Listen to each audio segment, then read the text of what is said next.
ये लड़की 2 नंबर की है, एकदम फ्रॉड लड़की है। मुंह संभाल के बात कीजिए। चुप मार देगा डाक सुनी। एक लपड़ दीजिए, स्थिर हो जाएगी। चरित्रहीन भी अगर नारी है तो भी आप उसको चरित्रहीन नहीं बोल सकते। 2016 से लड़का इनका फरार है। 2017 में हम जाके केस किए हैं, 2 बार अपने मुखिया फरार नहीं सरपंच हुआ को है, बोले। तुम ही इनका बेटा के मार दियो, अपना बॉयफ्रेंड से मार दी हो। हमने उसको समझाने का प्रयास किया, उससे आईडी मांगी, उसने आईडी तक नहीं दिखाई। ये फर्जी है, ये कोई मानवाधिकार की सदस्य नहीं है। और ताज्जुब की बात है कि वो पुलिस को लेके चल जाती है। बिहार के डीजीपी को इसका संज्ञान लेना चाहिए। अच्छे अच्छे पदाधिकारी को पुलिस बल नहीं मिलती है, तो इनको कैसे मिल जाती है? हम लोगों को कहती है काला कौवा है, ये कोट पहना गुनाह है क्या? परिसर में आ जाना, वकील को काला कौवा कहना। वीडियो वायरल करने के बाद वीडियो हटाने के कहा जाता है कि 2.5 लाख रुपया लेती है। सुनिए पहले मेरे बात, सुनिए पहले मेरे बात सुनिए। दोनों केस मेरे पास आ चुके हैं, पहले आप सुनिए, सुनिए ना, वकाल पाना ना वकाल मांगने।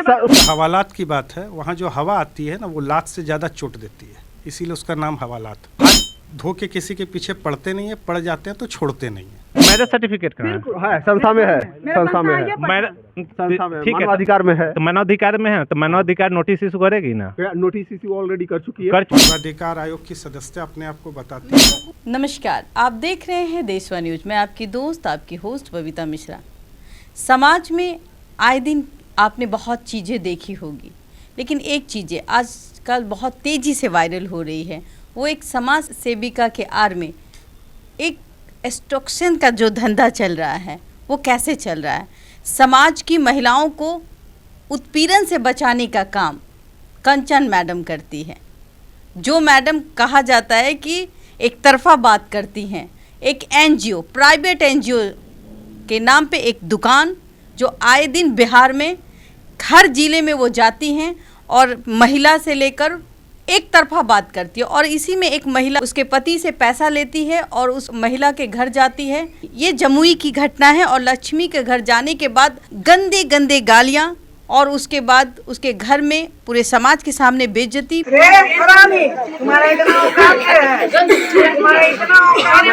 फिर वकील के साथ बहस कि मैं ही जज हूँ, मैं ही वकील हूँ, मैं ही प्रशासन हूँ, तुम काला कौवा हो। वकील को काला कौवा कहने वाली। हम लोगों को कहती है काला कौवा है। कंचन, बिहार में कहा जाए अवैध उगाई का धंधा करने वाली एक महिला, उसके साथ एक और मोबाइल में वो वीडियो क्लिप बनाता है जिसका नाम सूर्या है। और ये दोनों का एक अवैध कारोबार एनजीओ के नाम पे चलता है। आइए हम बात करते हैं, जमुई में हूँ मैं अभी, और वो वकील जिनको ये काला कौवा कह के बहुत ही प्रचलित हुई। बताइए क्या घटना थी और किस तारीख की घटना थी, और ये कंचन किस प्रकार आप लोगों के साथ मिसबिहेव किया और क्या था इनका मकसद? सर्वप्रथम बबीता जी, इतने ज्वलनशील मुद्दे को आप कवर करने के लिए जमुई आई हैं पटना से, मैं आपको थैंक्स करता हूं। आप चौथे स्तंभ का अहम भूमिका निभा रही हैं।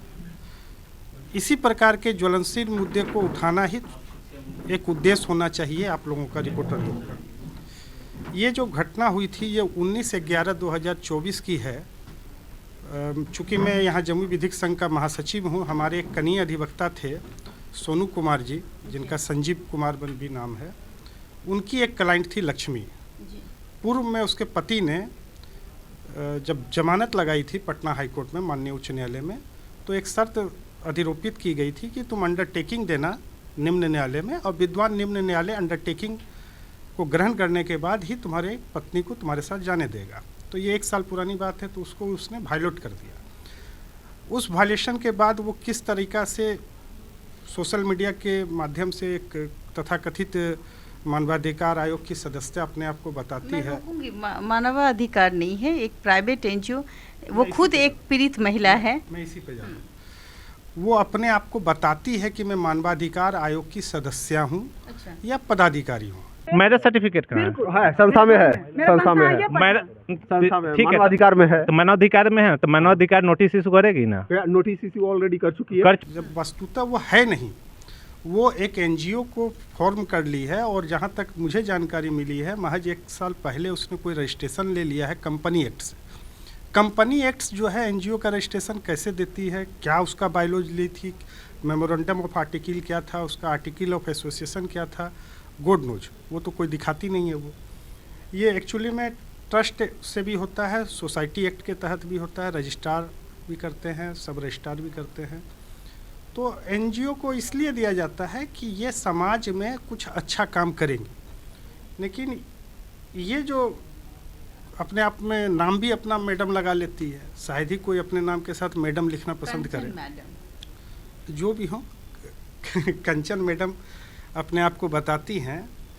तो ये एक्सटोर्शन का लगता है इनका मतलब बहुत पुराना धंधा है। उसी दरमियान में इसने जो है लक्ष्मी के पति से संपर्क हो गया, लक्ष्मी के पति से उसने उगाही कर ली और वो जमुई सिविल कोर्ट उगाही किया। जैसा कि उसके पति ने बताया था, शायद 15,000 रुपया लेके आई थी और 50,000 या कितने में हुई थी, डील हुआ था 50,000 15,000 उसने एडवांस बताया था। उस समय जो मीडिया कर्मी थे उन्हीं को दिया था बाइट उसने। तो वो आ गई तो अधिवक्ता पहले तो लक्ष्मी को डराने का काम किया, लक्ष्मी को बेइज्जत किया, जो नारी के अस्मिता के विरुद्ध है। आप नारी को गाली नहीं दे सकते हैं और आप कोई नहीं होती हैं। हाँ, आप काउंसलिंग करते, आप समझाते, ना कि आप उसको डराएंगे, आप शब्दों का प्रयोग करेंगे। अगर इस तरह की ये लक्ष्मी अगर चल जाए महिला आयोग तो उस पर अच्छी कार्रवाई हो जाए। ये लड़की 2 नंबर की है, एकदम फ्रॉड लड़की है। मुंह संभाल के बात चुप, मार देगा डाक सुनी। एक लपड़ दीजिए, अस्थिर हो जाएगी। कोई भी नारी चरित्रहीन भी अगर नारी है तो भी आप उसको चरित्रहीन नहीं बोल सकते। एक नारी शक्ति का एक सम्मान करने का न्यायालय भी करती है, तो वो उससे भी ऊपर अपने आप को समझती है। उसको गाली गलौज किया, अपमानित किया, सोसाइटी में उसको भला बुरा कहा। फिर ये बात तो वहाँ तक थी, वो बेचारी डरी हुई, न्याय के आस में वो अपने अधिवक्ता से बात की, सोनू जी से। सोनू जी से जब बात हुई तो उसने सोनू जी को भी कह दिया कि मतलब नहीं बोलना चाहिए। जी जी बोलिए। पता कैसे चलेगा कि एक वकील को भी इस तरीके से संबोधित किया जाता है, और एक वो महिला जो कहती है कि हम नारी के सम्मान के लिए खड़े होते हैं, नारी की आवाज़ उठाते हैं और नारी को ही बदनाम करते हैं, उसके घर में उसकी बहन माँ की गाली देते हैं। बिल्कुल आप सही फरमा रही हैं, लेकिन जहाँ तक बात है कि हम लोग चूँकि प्रूडेंट पर्सन हैं, दोहराना नहीं चाहते हैं। आप भी कैमरा में जब इसको रिले कर रही हैं तो जब आप इसको एयर में छोड़ेंगे तो भी वो जो शब्द है उसमें स्टार डॉट लगा देंगे, तो आप स्टार डॉट समझ के ही गाली पर लगा दीजिएगा। मैं बोलना भी वो अच्छा नहीं लगता ना, मेरे भाई को किसी ने कुछ बोला और मैं उसको दोबारा रिपीट करूं, फिर उसको धमकी दे के गोड़ तोड़ दूंगा। उसने काफ़ी शालीनतापूर्वक अधिवक्ता ने कहा कि देखिए ये कोर्ट का मामला, आपको जो भी कहना आप कोर्ट में आके कह सकती हैं। फिर कोर्ट में आके इसको चैलेंज वगैरह की, इसने हमको आके बताया, हमने उसको समझाने का प्रयास किया, उससे आईडी मांगी, उसने आईडी तक नहीं दिखाई, तो मैंने उनको परिसर को खाली करने के लिए बोल दिया। लेकिन उदंडता तो उदंडता है, वो दोबारा 2-3 बार आके वहाँ वकीलों से उलझ गई। फिर लास्ट में मैंने कहा कि ये फर्जी है, ये कोई मानवाधिकार की सदस्य नहीं है, 112 पर कॉल किया जाए और इसको गिरफ्तार करवाइए, वहीं जांच होगी। एक बात मैं रोकना चाहूँगी, क्या आपके आपको जरा सा भी उसके जो भाषा शैली थी या बात करने का जो लहजा होता है वो किसी मानव अधिकार से रिलेटेड नहीं, मिलता जुलता भी नहीं है, दूर दूर तक वो एक अनपढ़ गवार जैसे शब्दों का यूज़ करती है, ये पर आपको शक जाहिर नहीं हुआ कि हाँ हम वकील हैं, हम तो that's why I have call 112।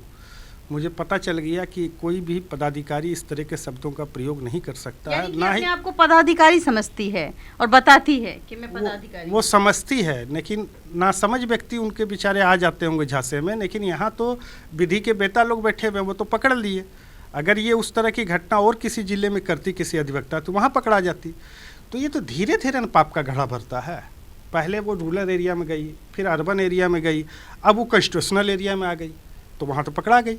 और ताज्जुब की बात है कि वो पुलिस को लेके चल जाती है। यही सवाल मेरा रहेगा कि आखिर प्रशासन क्यों नहीं समझती कि मानवाधिकार और ये सोशल वर्कर, ये दोनों में क्या अंतर है, और प्रशासन कैसे इनको 112 प्रोवाइड कर देती है और इसको प्रोटेक्शन दिया जाता है कि नहीं भाई आप किसी महिला के घर जाए या किसी ऐसे पुरुष के घर जाए जो कि अदालत में केस है और वहाँ जाने के बाद वहाँ पे माँ बहन की गंदी गंदी गालियाँ दे, ये और प्रशासन के सामने वो गाली दे रही है और वो प्रशासन हंस रहा है। हास्यास्पद है मैंने भी एक दो वीडियो क्या देखे जिला हैं। पदाधिकारी की नजरों से ये ओझल हो रहा है, या फिर जिला में जो एसपी है उनके आंखों से ये ओझल हो जाता है? इस तरीके का जो एक्सटॉर्शन का धंधा चल रहा है, ये इनके आंखों से दूर हो जाता? देखिए, या तो वो सीरियसली नहीं ले रहे हैं पुलिस पदाधिकारीगण। कैंसर तो नहीं है ये कैंसर नहीं कहा जा सकता, प्री स्टेज कैंसर जरूर कहा जा सकता है। अगर इसको नहीं रोका गया ना, तो एक दिन ऐसा आएगा कि कोई भी पति पत्नी का रिस्टोरेशन तो नहीं हो पाएगा, उसका एक्सटॉर्शन जरूर हो जाएगा। उसके कंजुअल राइट का रिस्टोरेशन के नाम पे जो काम करती है, रिस्टोरेशन नहीं होगा बल्कि उसका एक्सटॉर्शन होगा दोनों का, जो ये कर रही है। और मैं कहना चाहूँगा आपके चैनल के माध्यम से कि बिहार के डीजीपी को इसका संज्ञान लेना चाहिए, कि एक लेटर निकालना चाहिए कि इस तरह का मामला आ रहा है कि कोई एनजीओ का नाम रख लेता है मानवाधिकार। क्यों रख लेते हैं आप और क्यों अलाउ करते हैं? कंपनी रजिस्ट्रार को भी सोचना चाहिए कि नाम, कॉपीराइट होती है ना बहुत सी चीज़ों की, जैसे इम्पेरियर अब कोई नाम नहीं रख सकता, किंग कोई नाम नहीं रख सकता। उसी तरीका से मानवाधिकार एक सम्मानित आयोग का नाम है, उसके नाम के साथ आगे पीछे प्रीफिक्स और सफिक्स को जोड़ने तक पर रोक लगा देनी चाहिए। सीधे कहा जाता है कि ह्यूमन राइट्स से हैं। पहले तो बताए कि ह्यूमन राइट्स होता क्या है? वो ह्यूमन राइट को जानती भी है क्या? वो महिला लक्ष्मी का ह्यूमन राइट क्या है उसको पता है? वो ह्यूमन राइट का है कि उसको भी पूर्ण मान और प्रतिष्ठा मिलनी चाहिए। उसने देने का काम किया। ऐसे सैकड़ों लोगों को उसने जो है अपमानित किया है, और गलतफहमी के कारण या बोले कि अशिक्षा के कारण वो बेचारे ग्रामीण परिवेश के पति पत्नी नहीं समझ पाते हैं और रिपोर्ट नहीं कर पाते हैं। और ये भी होता है ना कि पुलिस आई है, इसका मतलब सचमुच ऑफिसर होगी। तो सबसे पहले मैं कहना चाहूँगा आपके चैनल के माध्यम से कि डीजीपी, वर्तमान डीजीपी जो हैं, वो एक लेटर इशू करें सभी थाना को एसपी साहब के माध्यम से कि कोई भी अगर मानवाधिकार के नाम पर आयोग या एनजीओ बन के आता है, अपने आप को उसका सदस्य बताता है, तो उसको पहले तो डिटेन करें और उससे उसका बायलॉज मांगे, और फिर देखें कि उसके अधिकार क्या है, कर्तव्य क्या है, उसकी सीमाएं क्या है। यानी कि ये बंद करके पुलिस प्रोवाइड नहीं करनी चाहिए, नहीं करनी चाहिए, एकदम नहीं ये करनी। गलत है। कहीं ना कहीं पुलिस के आड़ में ये एक्सटॉर्शन का धंधा, ये एजेंसी का दुरुपयोग है, ये पुलिस एजेंसी का दुरुपयोग है। 112 का जो उद्देश्य है वो क्या है कि तत्काल पहुंच जाए रेस्क्यू के लिए। तो 112 तो चलिए कोई भी फ़ोन जाएगा, सेंटर पे जाता है, उसका कॉल सेंटर जो है, लेकिन थाना से पुलिस लेके जाना, तो थाना में एक नियम है कि एचडी एंट्री होती है, उसमें बताना होता है कि आपका पर्पस क्या है, आप कहाँ जा रहे हैं और क्यों पुलिस बल आप ले रहे हैं। अच्छे अच्छे पदाधिकारी को पुलिस बल नहीं मिलती है, तो इनको कैसे मिल जाती है थाना जा करके? पुलिस ट्रेनिंग में कमी है, पुलिस ट्रेनिंग में कमी है।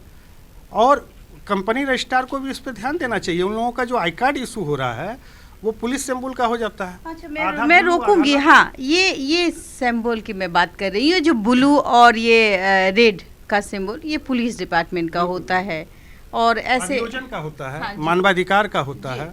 तो कैसे ये प्राइवेट एनजीओ को मिल जाती है और ये इसको लगा लेती है? जहाँ तक मेरी जानकारी है कि ये कभी भी अलाउ नहीं हो सकता है। ये एनजीओ वाले जो है इसका मिसयूज कर रहे हैं। ये कार्रवाई होनी चाहिए, बिल्कुल बिल्कुल होनी ही चाहिए।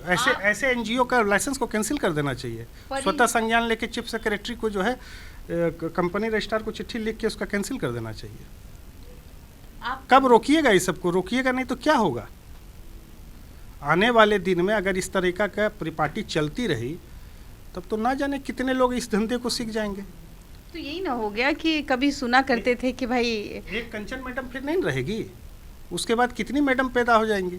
तो आए दिन अब बेरोजगारी तो चरम सीमा पे है, तो कहीं ना कहीं ये जो धंधा है ये बहुत अच्छा धंधा है कि भाई 20,000 इससे लिया, 20,000 उससे लिया, उसके घर में गए और एक मानवाधिकार के नाम पे चले गए और दिन दिन में पैसा कमा के चले। बिल्कुल वही हो रहा है। इसको स्टॉप करवाइए। आप लोग चौथा स्तंभ हैं। हम लोग के पास मामला आया तो हमने वैसे फ्रॉड पर केस करवाया। अच्छा, जम्मू थाने में उस पर मुकदमा हुआ। उसके बाद उसको जो है, जो नियम है, कानून का नियम है, उसने जितना बड़ा अपराध किया था वही धाराएं लगी। जिस तरीके से कोर्ट परिसर में आ जाना, वकील को काला कौवा कहना, क्या लगता है कि आपके सम्मान में काला कौवा शब्द का यूज होना ये सही है? देखिए मैडम, ऐसा है कि वो पूरे हमारे लॉयर कम्युनिटी का अपमान था, डिफेमेशन था। और डिफेमेशन में एक नियम है कि अगर कोई एपोलाइज कर लेता है ना तो उसको माफ़ करना पड़ता है प्रथम अपराध में। तो इन राइटिंग में उसने अपोलॉजी दे दी कि हमसे ये गलती हो गई है। दैट्स वाई हम लोगों ने डिफेमेशन का केस अलग से उन पर इंस्टीट्यूट नहीं किया, नहीं तो उन पर डिफेमेशन का केस हमारी यूनियन की ओर से अलग से होता। मतलब आप कहीं ना कहीं नर्म हो गए। नर्म तो देखिए महिला है तो नर्म तो होना पड़ता है। मतलब ये महिला अगर चोर हो तो भी आप नर्म हो जाएंगे? जो महिला चोरी कर रही हो, इज्जत को तमाशा बना रही हो, उसके साथ एक वीडियो बनाने वाला शख्स होता है, कहा जाता है कि वो वीडियो भी डालती है धड़ल्ले से, जबकि आपको पता होना चाहिए, लोगों को पता होना चाहिए कि आप एनजीओ हैं और उसके आधार पर अगर आप वीडियो भी बनाते हैं वो गैर कानूनी है, ऑडियो भी किसी का वायरल करते हैं वो गैर कानूनी है।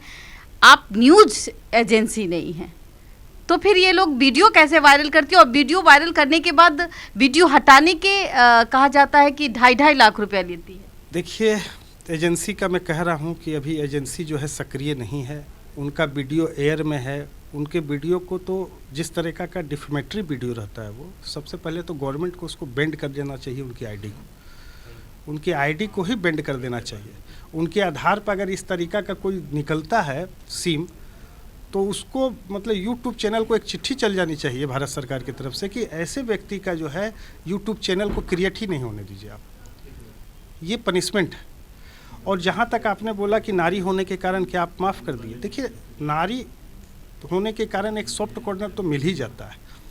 हमारे लेजिस्लेचर में भी जो है मर्डर केस में सीजीएम साहब बिल नहीं दे सकते, लेकिन एक प्रोविजो है कि अगर वो नारी हो, अगर वो सिक हो, मतलब बीमार हो, इन्फॉर्म हो, तो उसको दिया जा सकता है। उसी तरह यहाँ क्षमा की बात आ रही थी।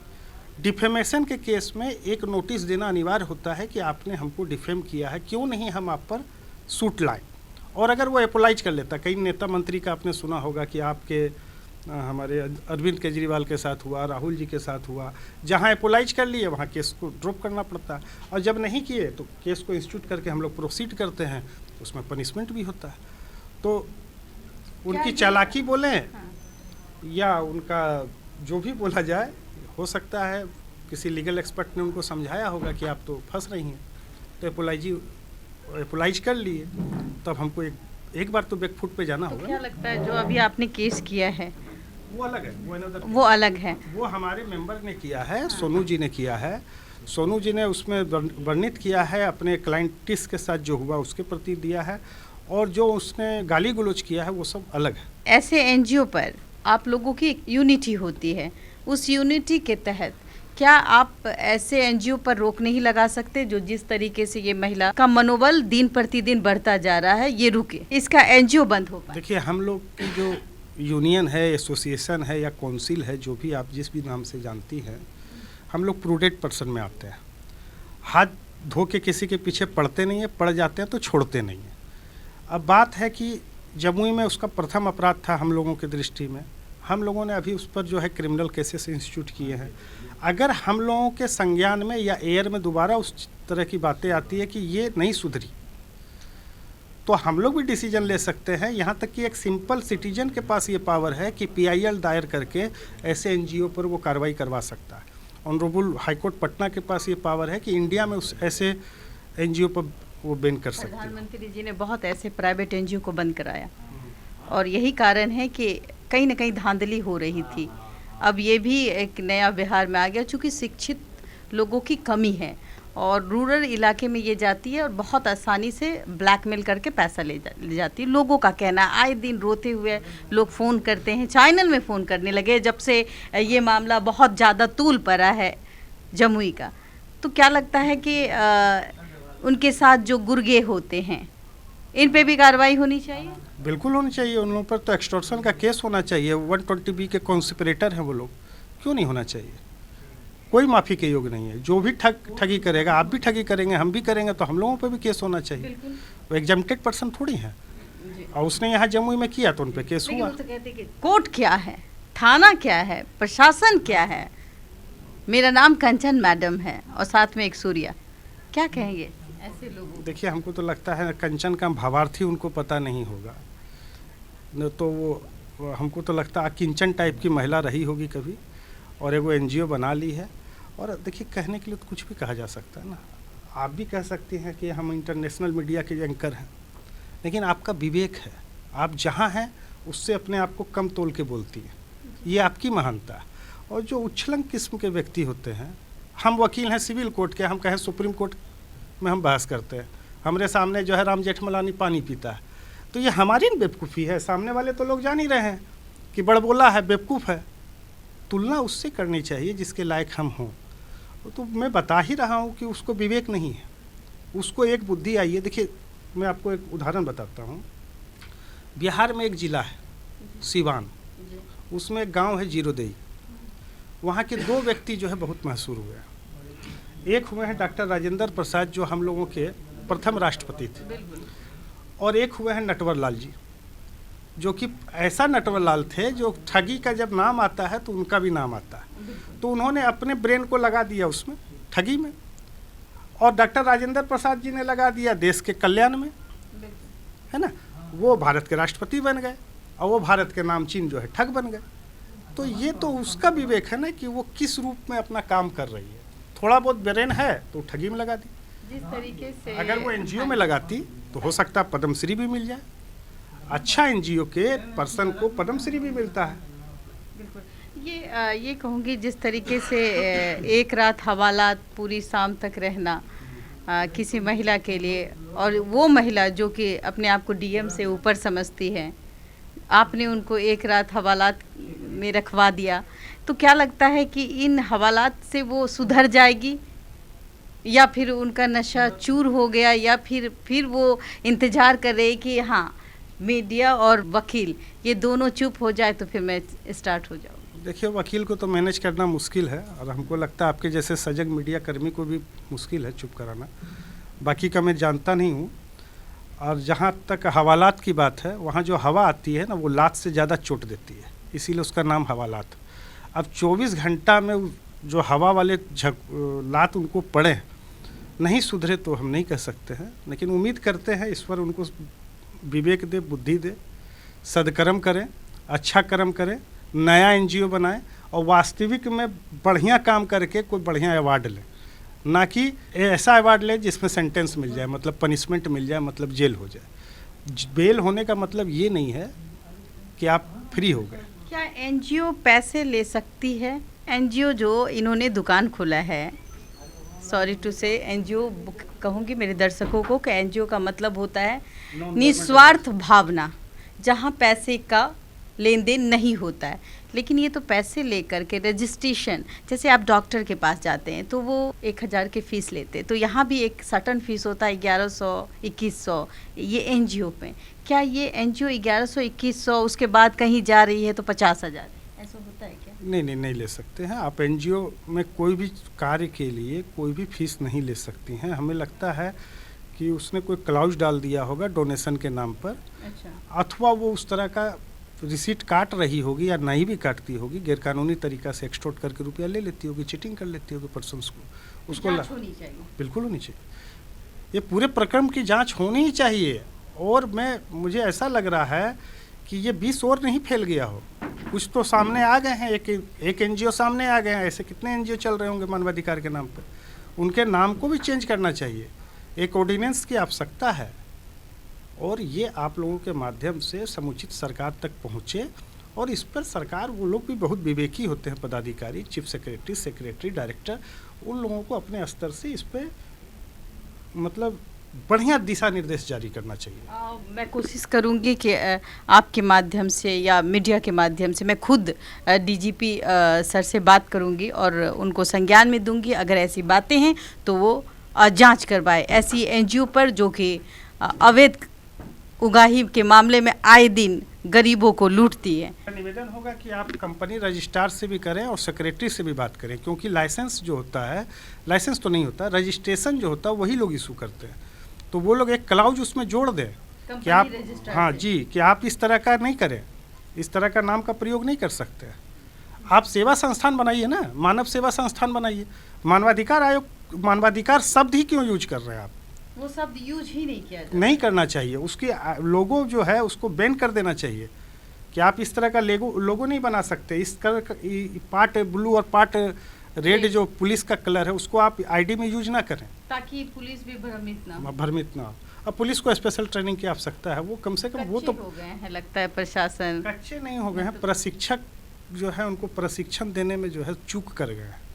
समझ नहीं पा रहे हैं कि रेड ब्लू का क्या और आइडेंटिटी नहीं कर पा रहे हैं कि भाई जिस तरीके से ओरिजिनल है या हाँ कि कॉपी है, ये इस चीज़ों को वो परख नहीं पा रहे, नहीं समझ पा रहे। इसीलिए एक प्रशिक्षण की आवश्यकता नहीं अभी तब तो फॉर द टाइम बिंग कम से कम एक लेटर तो इशू कर दें। मॉनिटरिंग सेल की बैठक क्राइम मीटिंग होती है, एसपी साहब अपने स्तर से सब एसएचओ को कह देंगे, एसएचओ अपने सबऑर्डिनेट जेएसआई वगैरह को कह देंगे, तब तो रोक लग ही जाएगी फॉर द टाइम बिंग। आपने इतनी अच्छी जानकारी दी और ये जानकारी बहुत जल्द हम बड़े पदाधिकारी से इनके बारे में संज्ञान लेंगे और जानने की कोशिश करेंगे कि आखिर ऐसे एनजीओ कैसे चलते हैं। फिलहाल के लिए देशवा न्यूज़ में इतना ही। देशवा न्यूज़ के साथ बने रहे। मैं बबीता मिश्रा, धन्यवाद।